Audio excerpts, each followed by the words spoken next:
أعوذ بالله من الشيطان الرجيم. بسم الله الرحمن الرحيم.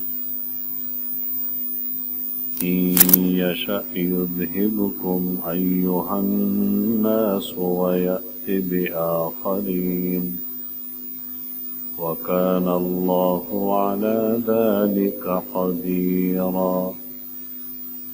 من كان يريد ثواب الدنيا فعند الله ثواب الدنيا والآخرة وكان الله سميعا بصيرا. سورة النساء آیت نمبر 133-34. گزشتہ آیتوں میں اللہ تعالیٰ کی صفات کا بیان ہے. ان صفات میں ایک صفت استغنا، اللہ تعالیٰ کی بے نیازی، اللہ تعالیٰ کی بے پرواہی. آج کی جو 2 آیتیں ہیں اس میں اسی صفت کی مزید تشریح ہے. اللہ رب العزت اپنی سلطنت میں، اپنی الوہیت میں، اپنی صفات میں، مخلوقات میں سے کسی کا کچھ بھی محتاج نہیں ہے. وہ نہ تعریفوں کا محتاج ہے، نہ کسی کی مدد اور نصرت کا محتاج ہے. غنیًا حمیدا. جیسا کہ گزشتہ درس میں آپ نے سنا بھی تھا کہ ساری مخلوقات اللہ تعالیٰ کی مطیع فرما بردار ہو جائے، اس کی حکومت اور سلطنت میں کسی چیز کی زیادتی نہیں ہوگی. سب نافرمان ہو جائے، اس کی وسیع سلطنت سے کسی چیز میں کمی نہیں ہوگی. وہ انسانوں کو سمجھا رہا ہے کہ تم اگر تقوی اختیار کرو گے تو اس میں تمہارا اپنا بھلا ہے، ورنہ میرا کچھ نہیں بگاڑ سکتے. یہی مضمون گزشتہ پیغمبروں نے بھی اپنی قوموں کے سامنے بیان کیا، اور یہ مضمون قرآن کریم کی کئی آیات میں آیا. حضرت ہود علیہ السلام نے اپنی قوم کے سامنے، قوم عاد کے سامنے یہی مضمون بیان فرمایا کہ اے میری قوم، اگر تم نے میری نافرمانی کی تو میرا کچھ نہیں بگاڑ سکو گے. اللہ رب العزت تمہیں ہلاک کر دے گا، تمہاری جگہ پر دوسری قوم لے آئے گا. اللہ کو کوئی نقصان نہیں پہنچا سکتے تم. سورہ ابراہیم میں یہی مضمون بیان ہوا. ان یشأ یذہبکم ویأت بخلق جدید وما ذلک علی اللہ بعزیز. اللہ چاہے تمہیں لے جائے، دوسری قوم تمہاری جگہ پر لے آئے، اللہ ایک اور مخلوق لے آئے. اللہ کے لیے کوئی مشکل نہیں ہے. سورہ محمد کے آخر میں ہے، خطاب ہے سب کو. وَإِن تَتَوَلَّوْا يَسْتَبْدِلْ قَوْمًا غَيْرَكُمْ ثُمَّ لَا يَكُونُوا أَمْثَالَكُمْ. اور اگر تم لوگ پیٹھ پھیرو گے تو اللہ تمہاری جگہ دوسری قوم لے آئے گا، تمہارا کوئی نام و نشان باقی نہیں رہے گا، تمہاری کوئی مثال باقی نہیں رہے گی. ثم لا يكونوا امثال. اور اللہ رب العزت نے ایسا کر کے دکھایا. گزشتہ قوموں کی مثالیں قرآن کریم میں موجود ہیں. خود اس امت کی مثال موجود ہے۔ حضور اکرم صلی اللہ علیہ وسلم کا ساتھ دینے والے مکہ والوں نے ساتھ نہیں دیا تو اللہ رب العزت نے کسی اور قوم کو لا کھڑا کر دیا۔ آپ صلی اللہ علیہ وسلم مکہ مکرمہ میں دعوت دیتے رہے، نبوت کے پہلے 13 سال مکہ مکرمہ میں آپ صلی اللہ علیہ وسلم نے گزارے، قریش کو دعوت دیتے رہے۔ مکہ والوں نے جب بات نہیں مانی اور دین کے لیے کمر بستہ نہیں ہوئے، دعوت حق کے لیے کھڑے نہیں ہوئے، اللہ رب العزت نے مدینہ منورہ سے انصار مدینہ کو بھیج دیا۔ وہ آئے، انہوں نے بیعت کی اور پھر حضور صلی اللہ علیہ وسلم کو ساتھ لے گئے مدینہ منورہ۔ تو مکہ والوں سے حضور صلی اللہ علیہ وسلم چلے گئے، مدینہ والوں کے پاس پہنچ گئے۔ وَإِن تَتَوَلَّوْا يَسْتَبْدِلْ قَوْمًا غَيْرَكُمْ۔ اللہ تعالیٰ اپنے دین کو قائم رکھنے میں کسی کا محتاج نہیں۔ بعض روایات میں ہے کہ جب آپ صلی اللہ علیہ وسلم نے یہ آیت تلاوت فرمائی سورہ محمد کی کہ اگر تم لوگ اعراض کرو گے تو اللہ تمہاری جگہ پر کوئی اور قوم بھیج دے گا، تو بعض صحابہ رضی اللہ عنہم نے پوچھا کہ وہ جو دوسری قوم ہے اس سے کون سی قوم کی طرف اشارہ ہے؟ تو آپ صلی اللہ علیہ وسلم نے حضرت سلمان فارسی رضی اللہ عنہ کی طرف اور ان کی پیٹھ پر ہاتھ رکھ کر فرمایا وہ ان کی قوم ہے، وہ فارس کے رہنے والے تھے، عجم کے رہنے والے۔ پھر سورہ جمعہ کی ایک آیت کی تفسیر میں تو حضرات مفسرین نے واضح لکھا بھی ہے، اور اس میں حدیث شریف میں یہ بھی اضافہ ہے کہ اللہ رب العزت یعنی سلمان فارسی رضی اللہ عنہ کی قوم میں سے کچھ لوگوں کو کھڑا کر دیں گے دین کو قائم رکھنے کے لیے۔